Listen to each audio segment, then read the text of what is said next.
Philip Bliss is there's 7 songs in our hymn book that he either wrote or he did the accompaniment to.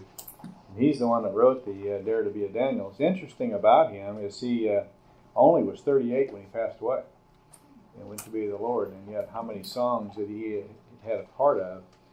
But the words of the song are really quite amazing if you read them. I don't know why we never have really been popular today. I don't know, but it's pretty amazing when you look at some of them. Talking about to basically what they're at in the song, he's asking you to be a Daniel and to join Daniel's band. And so I think it's a good question for all of us to look at. So who knows, maybe we'll need to make a comeback and it can start in Dalton Hill, right? And part of it. We've been going through the Dare to be a Daniel. Can you all hear me with this, like this? Okay. If you remember, we've been going through it. We've had just the series. We're on, I guess, part 6. First one, you remember, was Dare to raise a Daniel. And then in the first chapter, we had talking about Dare to be a Daniel, a man of conviction. Started off when he was a teenager, and he made a lot of decisions, whether it be stand up on the principles of the Word of God and not take meat and things that were offered to idols. And so he wanted to be a conviction by the Word of God. In chapter 2, a man of humility, when he wants to talk about with the serving and doing things with the dream and so on, giving God the credit. Then we had in chapter 3 with the 3 friends that Glenn taught on and just the stance that they took.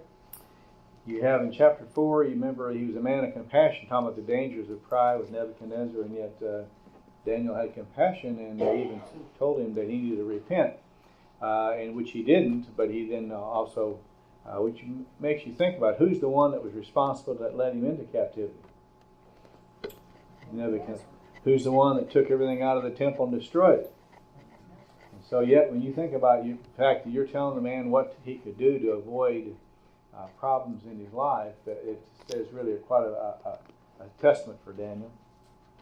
Last week, remember, we saw that he was talking about with Belteshazzar when he was found weighed and found wanting, and learning from history. And I think all of us can learn from history mistakes that others have made. So that takes us then today in chapter 6, and a little bit about the background. I think we often forget. Daniel was hauled off in captivity in 605. The Medes and Persians conquered Babylon in 539. So how many years would that be? 605 minus 539 equals? 65. 66 years of age, roughly. Okay, he was hauled off in captivity. If he was roughly 16, 17, that makes him how old? He's in his early 80s. I don't think we give credit when we start looking at some of this. It'll also help you understand this chapter better when you recognize his age. Also, something else that's taken place is there's a big question as to who Darius is.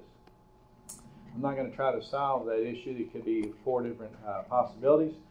Part of the text may help us a little bit in understanding. If you remember in verse 31 of chapter 5, it reads, "So Darius the Mede received the kingdom at the age of 62. What does it mean to receive it?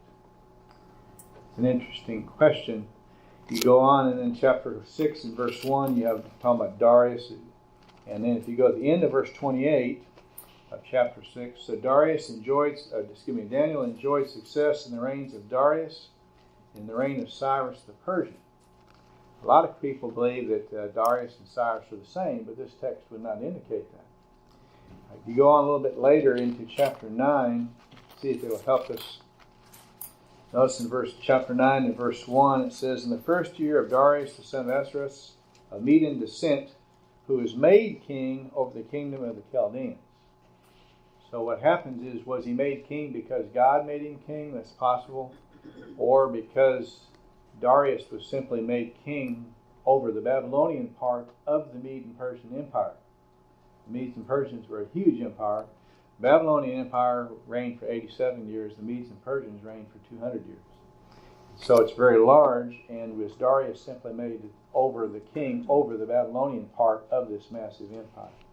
But so there's different ones. Some will have Darius and Cyrus, who are just had more than one name, which is quite common, whether in Old Testament or New Testament. But anyway, that's what the main part we're interested in, what happens with Daniel, not who Darius is. But Darius was the ruler over the Babylonian, whether it was just the Babylonian part of the Medes and Persians or what. But That gives you the background. But today I'd like to think about a man of consistency. And you think about it, he's praying in chapter 1. 65, 70 years later, you still find him praying. Still the same thing. When we think about it, in the great movie, The Chariots of Fire, if you might remember, some of you have seen it, maybe you're as old as I am and remember the movie. And in it, you have Charles Schultz, the great American sprinter, goes up to Eric Liddell, if you remember, and gave him a piece of paper. And on the piece of paper, and this is reported to have actually took place, Charles Schultz wrote on a piece of paper, 1 Samuel chapter 2 and verse 20. And on it says, "For those who honor me, I will honor." And the reason Schultz gave it to him is because Eric Liddell refused to run on Sunday, which happened to be the race he was supposed to be in. He chose not to run because that was the Lord's day and he wasn't going to do it. The movie doesn't cover it, but he actually, after he went on, they moved him into the quarter mile, and he won the quarter mile and set a record. Liddell then was asked to run the following Sunday, to run as well, and anchored his team in the mile relay. He once again said, "No, it's Sunday, I won't do it," even though he was the world record holder and the gold medalist. So it's interesting, but it's how he has it. The reason I bring it up is I think it really fits well with Daniel 6. If you'll honor me, I'll honor him. The reason I bring it up is because you think about it in 1 Kings chapter 11 and verse 4. You remember Solomon followed the Lord well until in verse 4 it said his foreign wives did what? Turned his heart away from following God. He didn't finish well.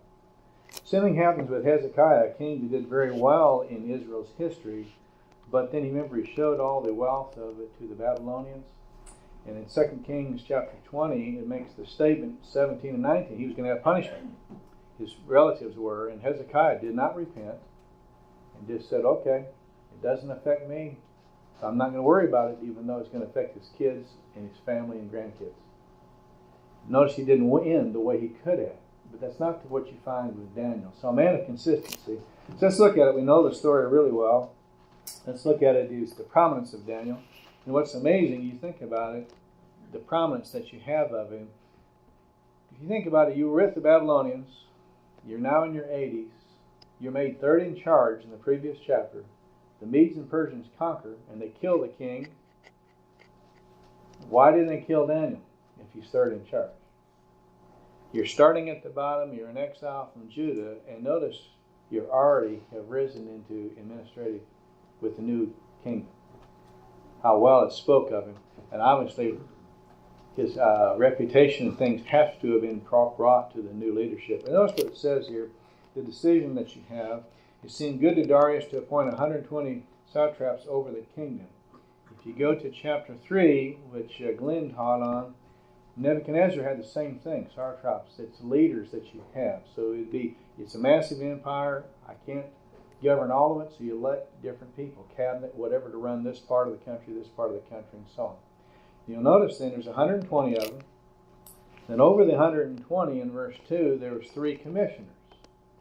So then if that's the case, each would have roughly 40 under him, and Daniel happened to be one who was over 40 of them. You'll see what their job was then. So notice the decision, notice their duties. That they would be accountable to them, and that the king might not suffer loss.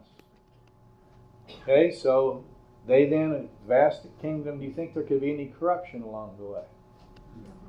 So what happens is, and this is where part of the problem comes in, okay, so you have 120 reporting to 3, those 3 report then to the king.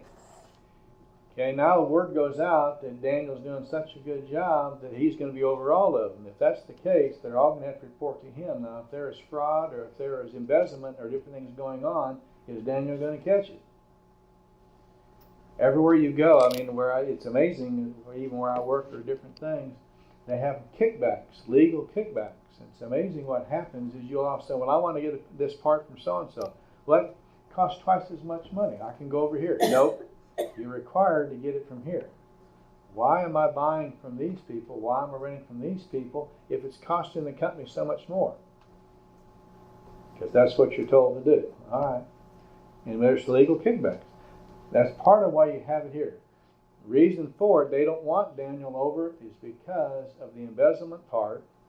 And I'm sure part of it has to do with an exile, a Jew being over top, so you'll have some of that prejudice you'll have as well. But you have those two factors that are taking place. Think about it. Reminds me of a scripture I've often thought about in Colossians chapter 3 and verse 23. Do you work heartily as to the Lord rather than to men? You think about it. Does that fit Daniel? You're in your 80s. Isn't it time to retire? And how much, by the way, a lot of us were working, we're in our 80s or whatever, but how many are working full time and how many are in this kind of responsibility? That's amazing when you think about the types of stuff he's being asked to do at this time in his life. So think about it when you have that. So the question you can ask yourself, who do I work for? And what type of performance am I giving? Should it make a difference as to what age you are? It should still be the same. So notice then, not only is he prominent, notice the plot against him, you know it well. Then the commissioners and satraps began, noticing there'd be, out of 123, there'd be 122 of them. They tried to begin to find a ground of accusation against Daniel in regard to the government affairs. They could find no ground of accusation or evidence of corruption insomuch as faithful, and no neglect or corruption was to be found in it. Do you think they did much digging? So again, that's taking time. How much time did it take for him to rise to power, all these things to take place? We're definitely in his 80s. And not one thing can be found. How far would people have to dig in our life before they could find something? An amazing question. Notice then, the only problem that they can find, and this is their discernment in verse 5, these men said, we shall not find any ground of accusation against this Daniel unless we find it against him with regard to the law of his God. Was his a private faith? Was he faithful to his job? You can be faithful to God and faithful to your job at the same time. You can do a great job, even among pagan individuals who are serving a pagan person, and do a great job. Daniel was. And it's amazing when you have it doing this. So you think about the decision then, and we know it well. They then go to the king, and they ask the king to make a law, and basically they're appealing to his pride and stuff. Make a statue of yourself and make it out to be a god, and everybody has to worship you. Now, they know Daniel, they know his consistency, and they know he's not going to do it. By the way, has this happened a few years earlier under a different regime? Do you think maybe they might have even been reminded about this and knew that Daniel what he would do? So notice then, the king then gives the injunction that you have in 8, and then in verse 9 he signs it. It's called the law of the Medes and Persians.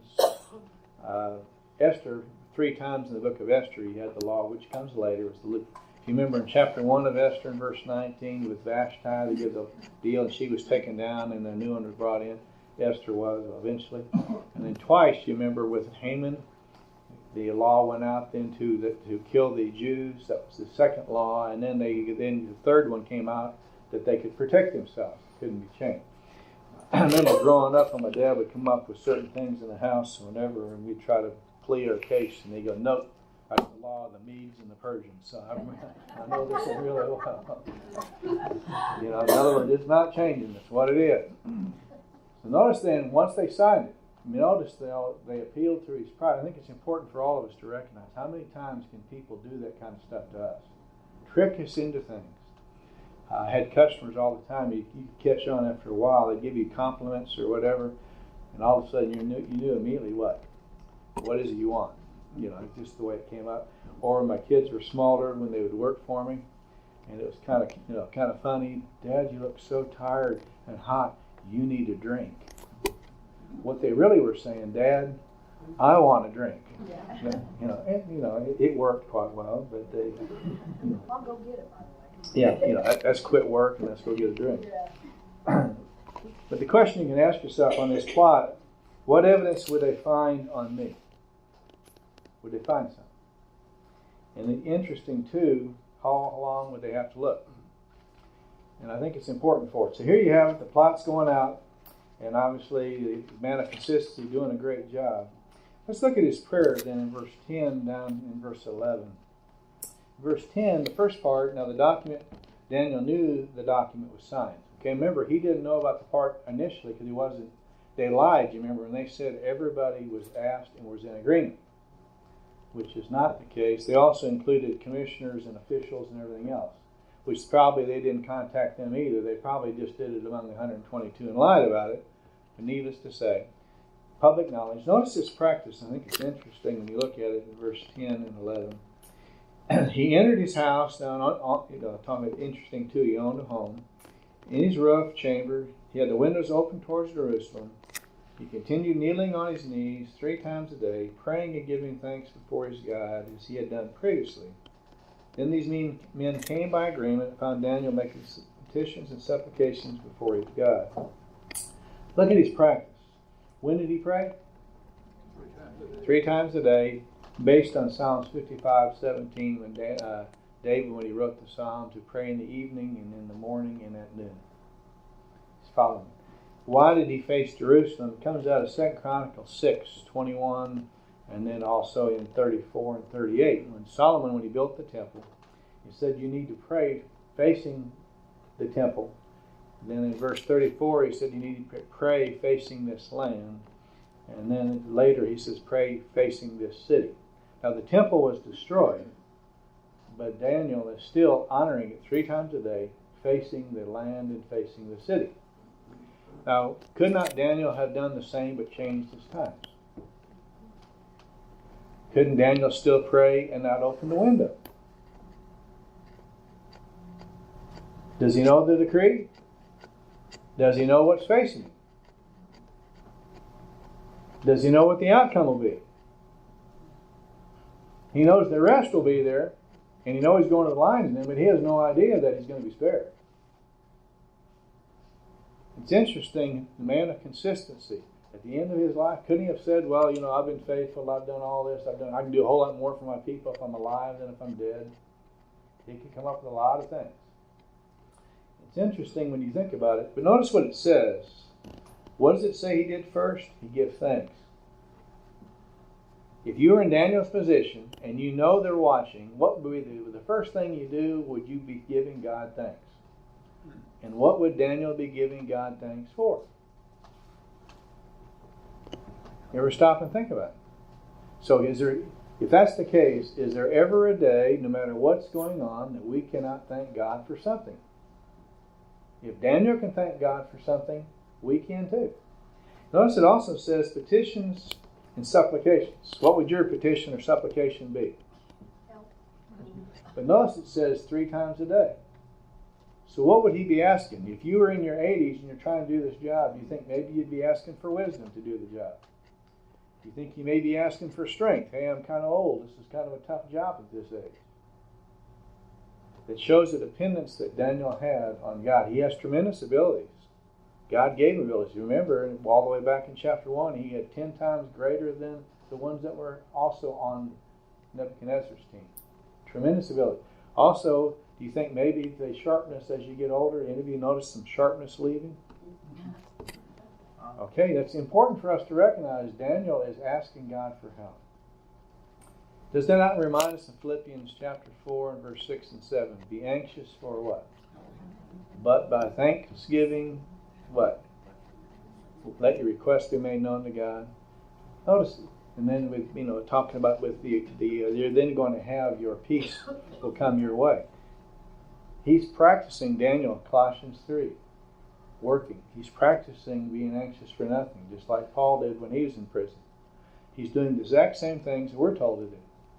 So you think about it, it's interesting in the prayer part of it. In Acts 5 and verse 29, was he not practicing what Peter said? I must obey what? God rather than man? So notice, Daniel is setting all of it. Consistency all the way through. And he's setting this. It's interesting when you think about it. Who would you obey? If we're given decrees, and by the way, we are given certain decrees. Even if you go to Canada now, you cannot openly talk to people about your faith. It's against the law. So you go across the Canadian border, you're not even supposed to talk about Jesus publicly. Against the law. A lot of people aren't aware of it. What are your prayer habits? Would you change it? Would you do 3 times a day? Do you give thanks 3 times a day? Are you asking for God's help 3 times a day? What do you include? And would it change regardless of the laws of the land? Notice that when you think about it, the prosecution of Daniel that you have in verse 12, and then down to 17, the reminder, notice they all come before the king and they're going to remind him of the law. You know, remember this law you signed? Everybody had to bow down? Yeah, I remember. Notice then what they say. Remember, at the end of verse 12, remember the Medes and Persians, you can't change the law. They want to make sure that he realizes what he's done. And then notice in 13, then they answered and spoke to the king, Daniel, who is one of the exiles from Judah. Why didn't they say Daniel, who is a commissioner, who's about to be put in charge of everything? Notice, same thing happened to Belteshazzar. Remember, one of the exiles. Prejudice has been going on ever since the beginning of time. But notice then, makes petitions 3 times a day. Well, notice that. How do they know it was 3 times a day? Obviously, they've been watching him, and they caught him the first one they brought in, but 3 times a day. Didn't listen to your laws. So you think about it. The revelations then given in 13. Notice then the rescue attempt. As soon as the king heard this statement, he was deeply distressed. Was he caught in his own words? Same thing happened with Saul. Remember, he was going to kill Jonathan too. You can make rash statements. We need to really be careful in what we say and so on. Because people will try to trap us in our own words and try to get us to make commitments and then we can't keep or don't want to keep. So notice then what happens. He tries all day long to exert him and free him, but he can't. So notice then at the end, hey, recognize, O kings, the laws of the Medes and Persians. You think about it, okay, if they throw Daniel in, also, what are these men now doing with their relationship with the king? They're getting rid of someone, but obviously they're putting themselves on a bad light with the king. But they care more about getting rid of Daniel. So notice then, he can't change it, so the orders is given to throw him in. Notice the recognition, it's interesting, of Darius, which we don't know how long he's known Daniel. Long enough to put him in power and then have him rise. But notice in 16, the king gave orders, and Daniel was brought in and cast in the lion's den. The king spoke and said to Daniel, your God whom you constantly serve, will he himself deliver you? Now that's an amazing statement. Did Darius hear about his friends being spared earlier under the previous regime? Possible. Maybe also why these men decided to do what they did with the law. It's amazing. Obviously, his faith was a public faith. And notice then it's coming down to the different things. But it's interesting how the king is making a statement as well as a question. He served him continually. Will he be spared? And notice then the stone was then rolled and the seal was put on it. And notice not only the seal of the king, but also all the people. They'd put that on there that way if it was tampered with, you would know, because the seal, wax seal, would be seen. Very similar to what they did with Jesus when they sealed the tomb. That way if it was moved, people would know it. So here he is, they put in there, and if you think about it, what they'd have is they'd have a den, a cave, and on the top they'd have an opening, and then they could open and drop things into the cave and then reseal it. And they'd have an entrance in and out on the outside where the animals could come in and go out. So this is what you have here with the lions, and there isn't just one lion, and there'd be some hungry lions. Reminds me a few years ago when the person decides to jump in with the bears, and then the polar bear, and then splashed water on him and got him mad. We know what the result is. I mean, you don't go swimming with a polar bear and make him mad. One little swat with the polar bear, and you no longer are in this world alive. So here you have it with the lions, and you think about it. We know it well, he's cast. The thought is, when you look at this part of it, do others recognize whom I serve? Do they recognize? Notice all of them recognized who Daniel served. The king did, the commissioners did, the satraps, all of them knew who he served.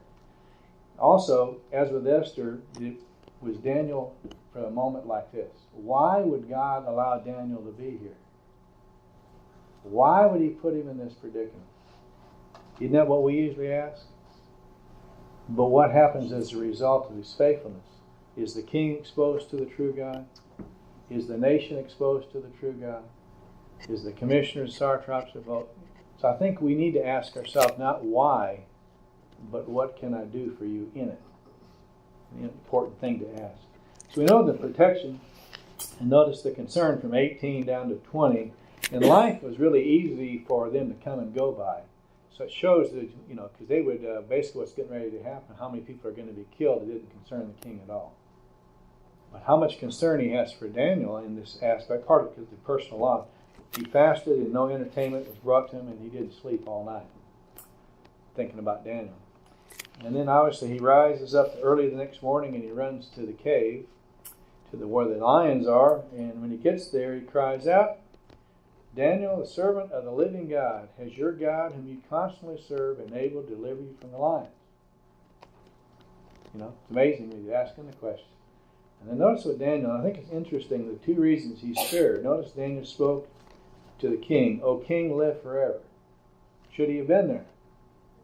How many of us would make that nice, sweet talk to the king? My God sent his angels and shut the lions' mouth. They have not harmed me. Notice the first reason. Insomuch as I was found innocent before him, and also towards you, O king, I have committed no crime. Okay, the first reason was, I did nothing wrong, and he spared me. Notice the second reason. Then the king was very pleased, gave orders for Daniel to be taken out of the den. So Daniel was taken out of the den, and no injury or whatever was found on him because he had trusted in his God. Both. Think about that. Would we be spared because we were innocent in all charges? And we are innocent, and also because we trusted God. How many of us, if you're being thrown in the lion's den, would trust God? How many of us would say, well, there's nothing wrong, I did nothing wrong, I'm innocent in all things, and God will spare me? It's interesting, those two reasons that Daniel gives as to why he was spared. And I think it's a question we can ask ourselves too. Would I be spared? Why or why not? Interesting question. And by the way, whom I also bring you to the true God. He's showing Darius who the true God is. It's interesting when you look at it, this part that you have here, the casting of the accusers. Notice in 24, he gave orders, those men who had maliciously accused Daniel. How many would that be? 122. That's all his leadership. And their wives and their children. So how large a number are we talking about? You're talking about, they'd have at least one wife and have had at least two kids. You're talking 400 or 500 people. They were all cast in, and notice it said before they reached the bottom, the lions had overpowered and killed every one of them. So obviously this is a good-sized den, and also obviously not all, you're throwing them in. How many can you go in at a time? But they were being killed, every one of them. But think about the human life aspect. And just life meant nothing so far to the king, but also you think about the fact leadership. Leadership's now going to turn to who? Daniel, obviously, he was going to have the position, but now who are you going to work with, and so on. If you think about it, just the part that you have here, and then notice what the king now says, the proclamation of the king. It's interesting in 25. Darius the king wrote to all the peoples, nations, men of every language who are living in the land, may your peace abound. Notice in 26 and then in 27 what he says. I make a decree that all the dominion of my kingdom, men are to fear and tremble before the God of Daniel. That's amazing because that wasn't the God that they served beforehand. Notice what he also says. Very similar to what Nebuchadnezzar had said earlier. For he is the living God and enduring forever. His kingdom is one which will not be destroyed. His dominion will be forever. He delivers and rescues and performs signs and wonders in heaven and on earth, who has also delivered Daniel from the power of the lions. Amazing statement that Darius makes. Again, would he have made it if Daniel had not been the man that he was, and living the way that he did and making it known? Why does God put us in hard situations? So that we can make statements and do things like this, or we can respond like Solomon did or like Hezekiah did. The choices are ours. but the outcome is greatly depending on things. Let's think about it then, how we can do it, the man of consistency with Daniel. Do I work heartily as unto the Lord? You know, how many of you would like to go under his serving that many years, foreign pagan kings, and still being faithful? Would accusers have any evidence on me? Would they have any? Does my prayer life resemble that of Daniel? Am I giving thanks? Do I make petitions, supplications? Do I do it 3 times a day? Am I obedient, following what God says? And think about it also, were the reasons given for Daniel's protection, if that was true in my case, would God be protecting me? That's why we go for grace and we go for mercy, but it's interesting, God protected him for those 2 reasons on that particular occasion. So I think it's interesting for us to ask that too. Interesting for us to ask that too. Interesting for us to ask that too. Interesting for us to ask that too.